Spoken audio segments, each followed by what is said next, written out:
Paul has said that he's happy to take some questions. I suppose, can I just say, Paul, I think PepsiCo is a wonderful success story for Ireland. I think it's a wonderful success story that we're very proud of here, and we're very pleased with the role that Ireland plays in the worldwide organisation. I think it's when you see the number of people employed and the type of things we're doing, it's a real great success story for Ireland and for PepsiCo. So well done, and we'll pass on our thanks and congratulations to the rest of the organisation. So, have we questions for Paul this morning?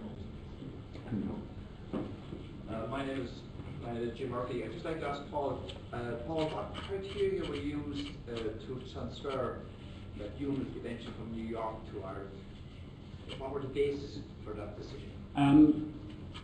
Primarily the scale and volume of activity. It was very clear to us that Ireland was becoming the lion's share of the business that served our global beverage entity as such, and there was a conscious decision that says, well, hold on a minute, we've got a head office notionally based in Purchase. There's no activity happening there, Purchase in New York. Why don't we move the people across? We then took the assessment and said, right, is the capability there? Can we resource the appropriate roles? Can we staff the business? And then can we grow it off that base? Rather than can we just start it up and have the right people, is the ability to grow. So we did that piece of work that assessed the local environment effectively. And having had, at that point, about 32, 33 years track record of success and continued growth, it was a very easy decision to make. It was tough to enact, but the decision was relatively easy to take. Very good. Any other questions? Gillian? I was just interested to see the growth of the Gatorade type products over the last number of years in the whole sports energy drink market. Just if you have some insights in relation to that. Yeah, I guess there's two things playing out. One is the I think Gatorade is a very functional beverage, as you say, in terms of targeted primarily at athletes. However, I think in recent years it's grown some tentacles that have made it a cool drink as well. So people like myself, who I wouldn't class as an athlete, but will drink it because it's refreshing. So it's grown a lot on the back of just being an interesting beverage that has association with athletes, and therefore, if I drink it, does that mean I'm an athlete, or do I drink it because I'm an athlete? And those waters have become muddied for us. And to be frank, that's been a challenge in the current climate, particularly in North America, as people who aren't buying it for functional benefits are saying, hold on a minute, this is quite expensive versus me buying Pepsi. So I'll flip out of it and I'll buy Pepsi. And Gatorade, through 2008 and 9 has struggled to grow. In fact, we've seen some decline in sales as a consequence. But what that's forcing us to do is to get back to the core of that beverage, which is a functional beverage that drives fantastic benefits for athletes, and that's where the future of that beverage lies.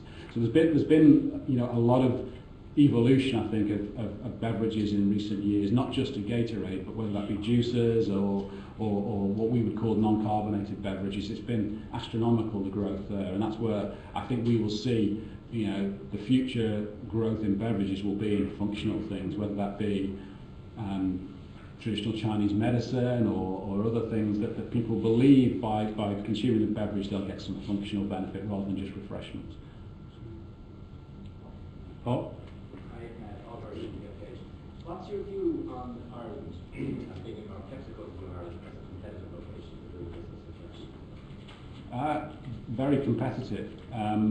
We wouldn't have just gone through the recent relocation of our head office on the beverage side into Ireland if we didn't believe that, both in terms of sustainable business model, but also, as I talked earlier, around the talent and the ability to grow off that base. And as we look forward, we continue to see the business in Ireland growing quite substantially as we look over the next 4 or 5 years. So very, very positive. Maybe one last question? Maybe not. Maybe not? Okay, can I present you on behalf of the Chamber with a book, Emerging Cork? Okay. It gives you an idea of Cork and some of the pictures inside it. And thank you very much on behalf of the Chamber.